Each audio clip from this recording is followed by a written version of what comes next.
good segue to Mr. Desmond. That's perfect. I'd like to weigh in on that issue at that point. I worked. Actually, there was a lot of discussion about this issue when Prop 64 was going through, and the authors, with some CHP involvement, they inserted some language and some funding in that proposition to provide more training for law enforcement throughout the state.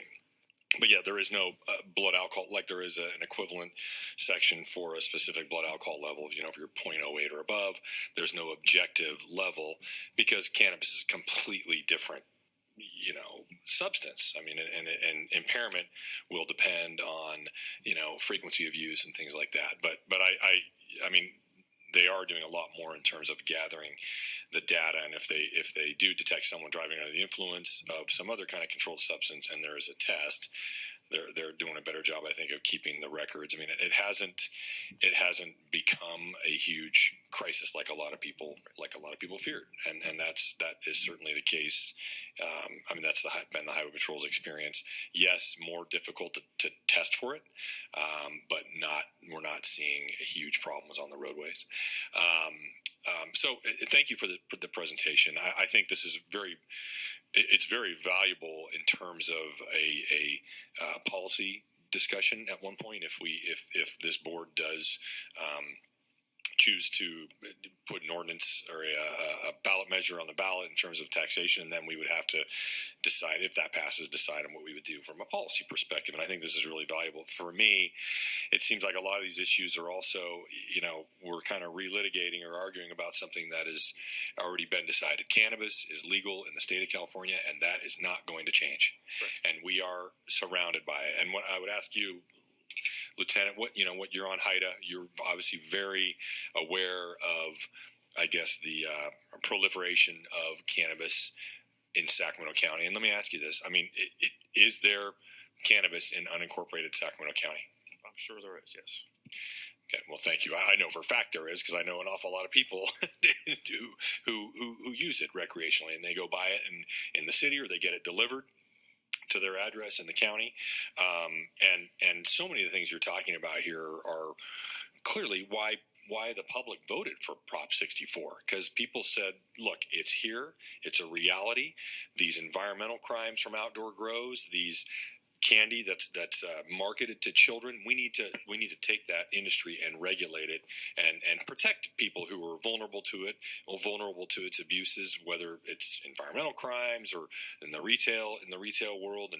And I think that's where, you know, I'm very interested in what your comments were and how you kind of square your own experience. And you mentioned Santa Ana with some of the studies that you cited, because those studies seemed pretty unequivocal that even where it became legal, we were still seeing the same amount of problems. But you're saying you're not, you know, you quoted the Sacramento Bee study. What's your own experience in the county? Okay, I want to make sure I'm understanding your question correctly. My experience in cannabis and crime, are they correlated, and has one increased or the other? Yes. I would suggest to you that cannabis and crime can be related, but again, we're talking different levels. We're talking homicides and robberies and things like that. Whether there's been a mass explosion of one or the other, I'll be very candid, we have not tracked. So what I mean by that is, when we go to a call for service and somebody has been, I don't know, beaten, stabbed, or something like that, there is no field for us to say, was this a cannabis-related event? Did this occur because it was a marijuana robbery? So that data, to track that data and tell you very specifically that we've had 12 homicides directly correlated to marijuana, I can't give that to you. I do see that as an experience, having 22 years now going to calls for service, reading about other calls, and at my level at the HIDA now, seeing other agencies and what they're up to and what they're dealing with. We certainly see violent crime as a correlation, but I think those things may just be part of, for lack of a better term, that's just part of that culture. Does that make sense? The illegal, and I think that's the. Right. I'm not suggesting this is the legal market dispensary is a violent criminal network. I'm not suggesting that by any means.